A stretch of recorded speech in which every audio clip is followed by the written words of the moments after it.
With an AEW contract expiring and more, this is Wrestling Rambles. My name is John, and you're watching the Wrestling Report. Before we move on, make sure you subscribe to Wrestling Rambles with notifications on, and don't forget to like the video.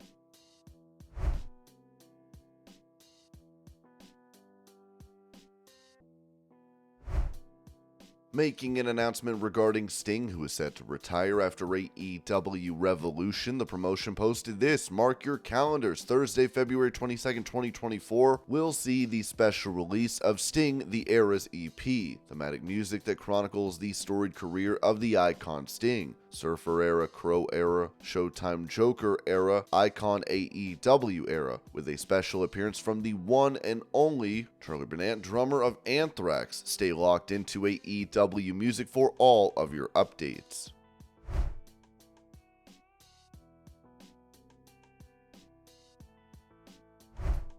Speaking of Sting, he would receive recognition for his contributions to pro wrestling, as PWI wrote on X. With his legendary storied career coming to a close at AEW Revolution, we are pleased to present Sting with the Stanley Weston Award for Lifetime Achievement in Pro Wrestling, our magazine's highest honor. Congrats on an incredible career, Stinger.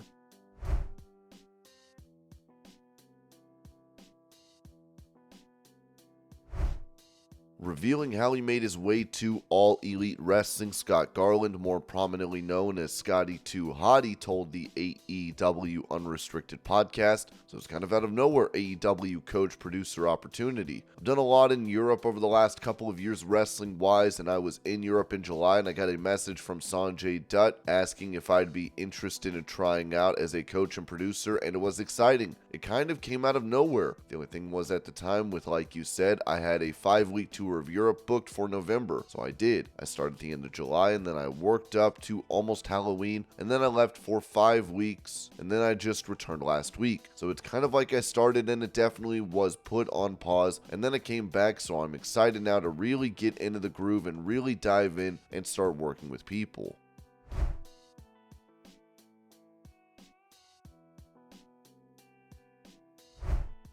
Going over AEW President Tony Khan's war of words on X with the likes of Jinder Mahal, Eric Bischoff, and more the other day, Bully Ray said this on Busted Open Radio about it. What good did it do? Nothing. Zero. You were allowing people to get to you. You were showing the world that social media is bothering you because he had to have read this hook outrage somewhere.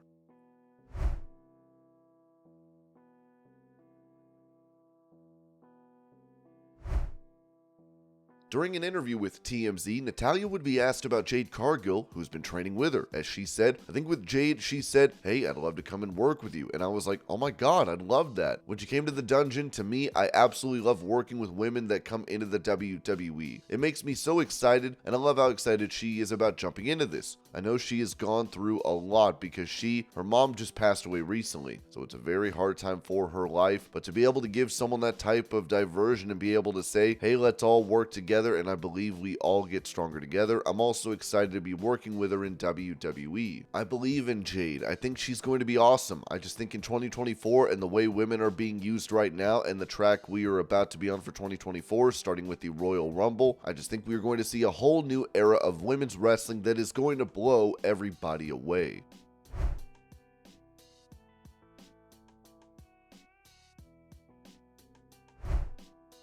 As she's been treated for an infection in her finger, CJ Perry gave an update on Instagram, writing, karma is purring in my lap, but worth it to make sure Andrade was sent off properly at AEW World's End. Second surgery next week, draining MRSA daily. Flesh and scabs cut out of my finger again today. Antibiotics again. Possible full-blown second surgery next week, but I would risk it all again for my ex-clients, future clients, and current clients. Perry then said this on X, 10 days left. Countdown with me?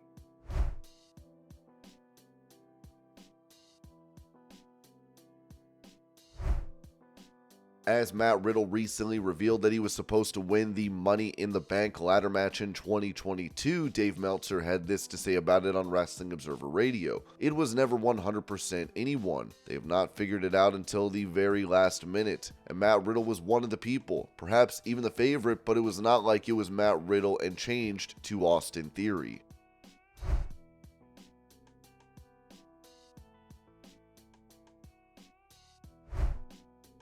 Staying on the topic of Matt Riddle, he also claimed he was set to originally win the Royal Rumble match in 2022, but Steve Carey of Ringside News pointed out Matt Riddle is currently making the rounds in the media after leaving WWE. One of the recent assertions made is that WWE had intentions for him to emerge victorious in the Royal Rumble in 2022. Upon questioning a tenured member of the creative team, their response was, Riddle was never planned to win the Rumble.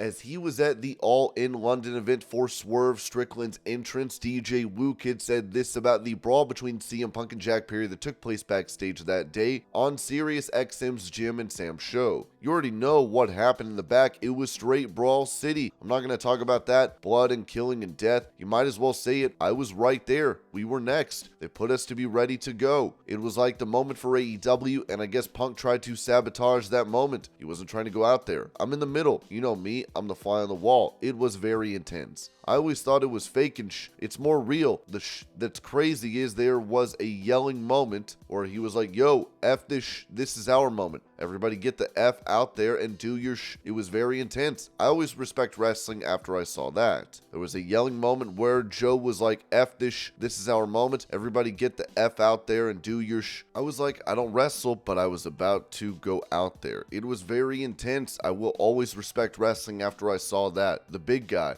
the Hawaiian looking dude. It was the guy going ham and I was like, oh Then blood was everywhere from the fight before that. They came in and they were bleeding. I was like, what is going on around here? This was intense.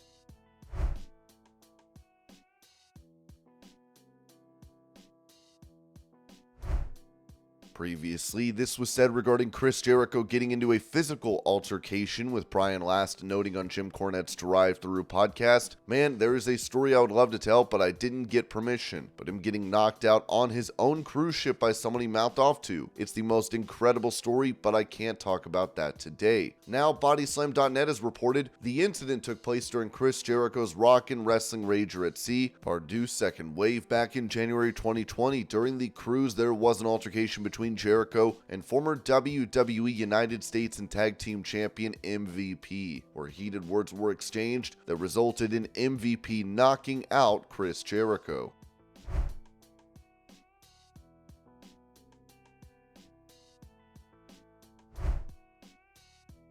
During an interview with Jeff Snyder on WAVY-TV 10, FTR talked about their goals in AEW, with Dax Harwood noting, of course our goal is to continue being the greatest tag team of all time, but there comes a time when your body physically, you start to break down a bit. I don't want to say we're breaking down, but there's going to come a time where we cannot perform at the level we are now. So I think, for me at least, our goal is to continue to help build AEW, continue to help build with the younger guys that we have as the base of AEW, and continue to push that youth movement that we need to carry our legacy. We could sit here and take over all the airwaves, all of the TV time, and all of the tag team matches and championships. We could, but in 5, 6, 7, 10 years, we're going to be gone. And who's going to take over? So that's our goal. That's my goal now, is to continue to help build that future of AEW, continue to help make it competition for WWE, but all the while, of course, I'd like to make a whole bunch of money and win some championships. Cash Wheeler then said, yeah, Dax pretty much answered it exactly how I was going to, because I feel like for us, we're kind of in a weird stage of our careers where we still have time left and there's still things we want to do, but we've accomplished, like you said, as much as we could have ever hoped. As far as the things I had on my career bucket list, we've far surpassed that at this point. I still want to do those things for us, but I want to focus on helping the next generation of younger tag teams. I really want to focus on building up Collision. I want to focus on building up AEW as a whole. Anything we can do to help bring eyes to Saturday nights, I want to do. Anything we can do to help bring eyes to AEW, I want to do, but I'd like to be 10-star FTR somehow. Whatever that would end up being, because there is still the TNA tag titles we've never won, maybe a few others. I wouldn't mind doing a World Tag League also, just one. We didn't get a chance to when we were the IWGP Tag Champions because schedules didn't match up, and if we had done it, we would have never had that dog collar match. So things worked out as they should. It's a weird place right now because we both want to help the company and the next generation of tag teams, but we still want to be the greatest tag team in the world.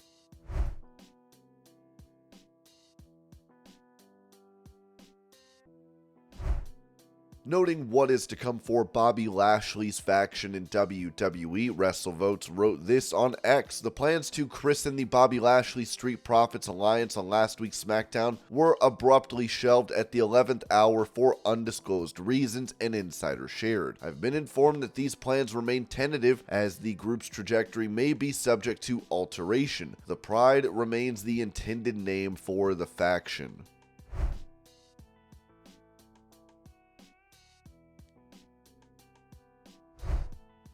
Revealing her first gig following a release from WWE, Aaliyah posted on Instagram, Toronto, I'm very excited to announce I will be special guest DJ for Remix Rumble on January 26th, 2024 at the Henry. Purchase your tickets today. The link is in the bio. Let's party, y'all. I've missed you guys so much. Special thank you to the talented, amazing Rohizi Raps for making my wildest dream come true. See you all soon.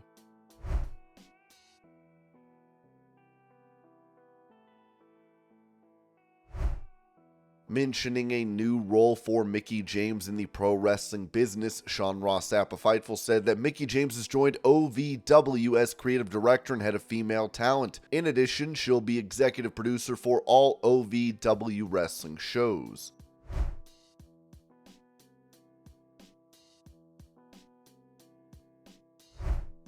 Linking up with a former WWE star, Saraya could be seen with Alicia Fox, posting these photos and writing, "Sober sisters. So happy to be reunited with my girl Alicia. She looks as beautiful as ever and still with a heart of gold."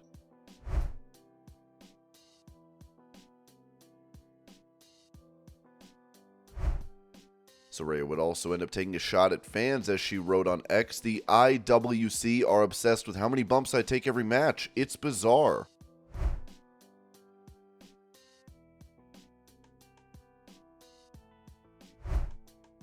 With him having been absent from WWE since his portrayal of Uncle Howdy, this was said regarding Bo Dallas's WWE status, as Ringside News wrote that PW Insider has now confirmed that despite not being utilized, Dallas is still employed by the company.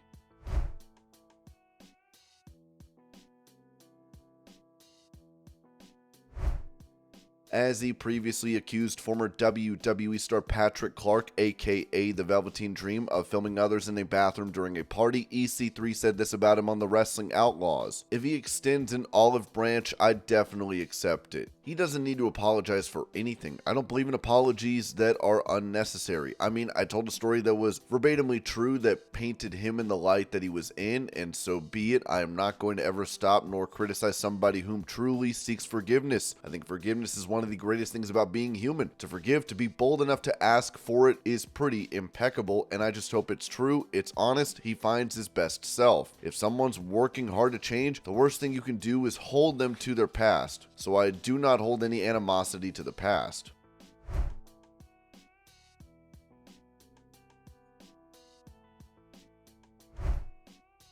Going over the possibility of Ric Flair competing in a match for AEW, Sean Ross Fightful said, "It should go without saying, but in case you're wondering, we're told Ric Flair hasn't been considered for any in-ring performing, but has been actively pushing to do more physical spots."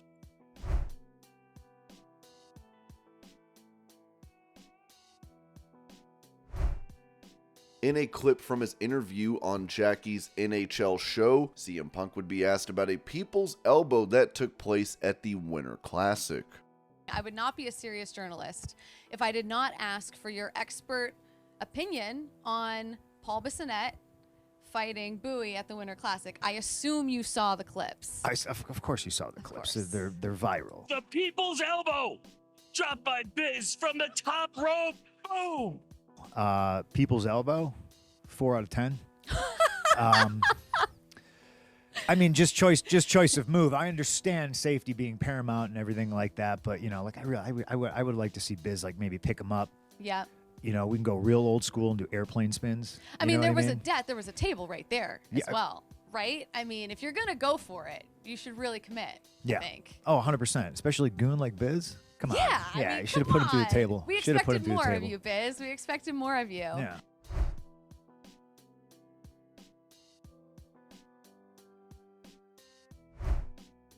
Asked why he thought Seth Rollins had so much animosity towards him, CM Punk said during that same interview, well, I think it's because I've walked a similar path to his, but I've also walked paths he hasn't ventured into. We're probably too similar. Honestly, that's the biggest factor. We share a lot in common. However, the key difference is that I can discuss my career without needing to bring him into the conversation, whereas he often can't discuss his journey without referencing me. I get where he's coming from. I truly do. I think he's always felt like the younger sibling in this rivalry. I've never consciously treated him as such. I've always viewed him as a peer, but sometimes certain people are just unattainable, and he seems to hold that resentment. He genuinely dislikes me. It's akin to the rivalry between the Colorado Avalanche and the Detroit Red Wings.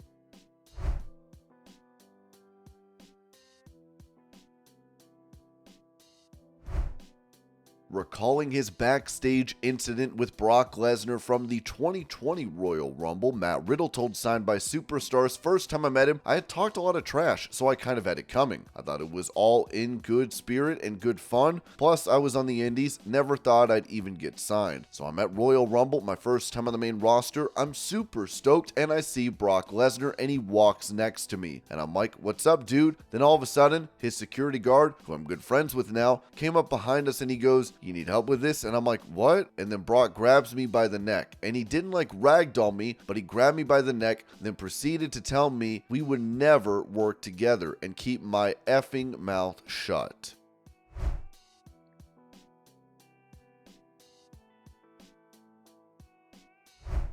Seemingly responding to the story that has come out of him knocking out Chris Jericho on a cruise ship in 2020, MVP wrote on X, "Heard any good rumors lately?"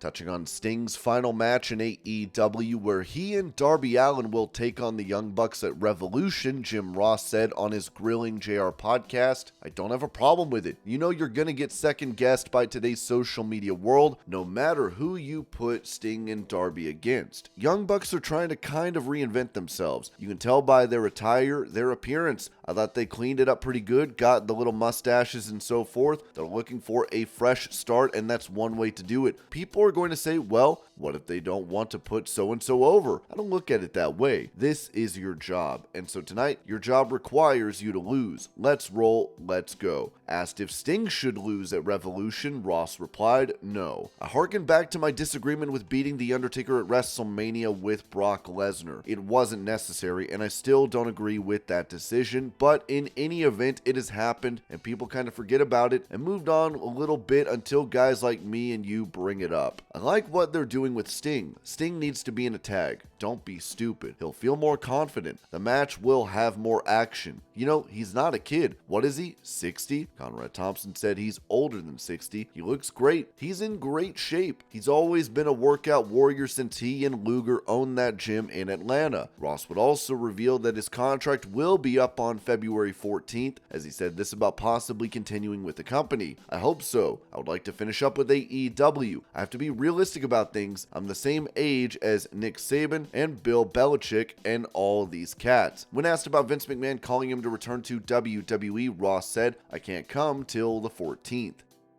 And this was your pro wrestling news update. I hope you're all having a great day. Thank you so much for watching, and I will see y'all later.